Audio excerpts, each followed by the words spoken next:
আমি সমাহিত কৰোঁ যোগ কৰোঁ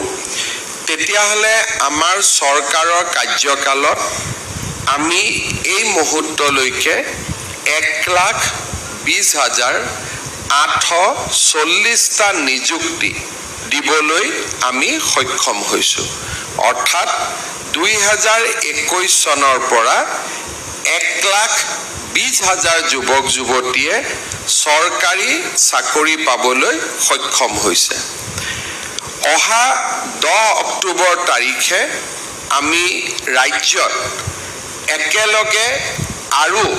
প্ৰায় 40,000 যুৱক যুৱতীক নিযুক্তি দিম নিৰ্বাচনৰ সময়ত আমি ৰাইজক প্ৰতিশ্ৰুতি দিছিলোঁ যে আমাৰ চৰকাৰ ক্ষমতালৈ আহিলে আমি 1,00,000 যুৱক যুৱতীক স্বচ্ছতাৰে নিযুক্তি দিম কিন্তু সময় আৰু পৰিৱেশৰ লগত খাপ খুৱাই আমি 1,00,000ৰ নিযুক্তিৰ দেওনা পাৰ হৈ গৈ আমি প্ৰায় 1,60,000 নিযুক্তি সম্পন্ন কৰিবলৈ আমি সক্ষম হ'ম এই গোটেইকেইটা নিযুক্তিত আটাইতকৈ উল্লেখযোগ্য দিশটো হৈছে যে আমাৰ চৰকাৰে এতিয়ালৈকে কৰা নিযুক্তিত এটা নিযুক্তিৰ বিৰুদ্ধেও উচ্চ ন্যায়ালয়ত বা আন ন্যায়ালয়ত আবেদন হোৱা নাই আৰু এক প্ৰকাৰ ক'ব গ'লে সম্পূৰ্ণ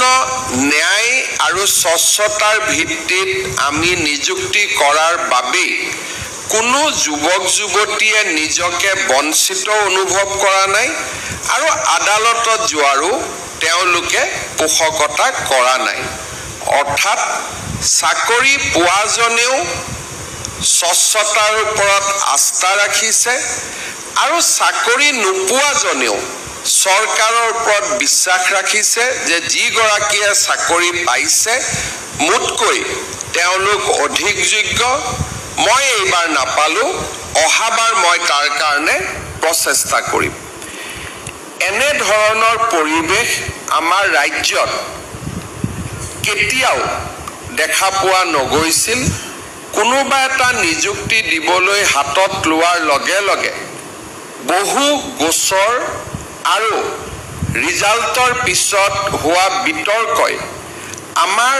চৰকাৰী চাকৰিৰ বাবে প্ৰয়োজনীয় স্বচ্ছতাক নোহোৱা কৰিছিল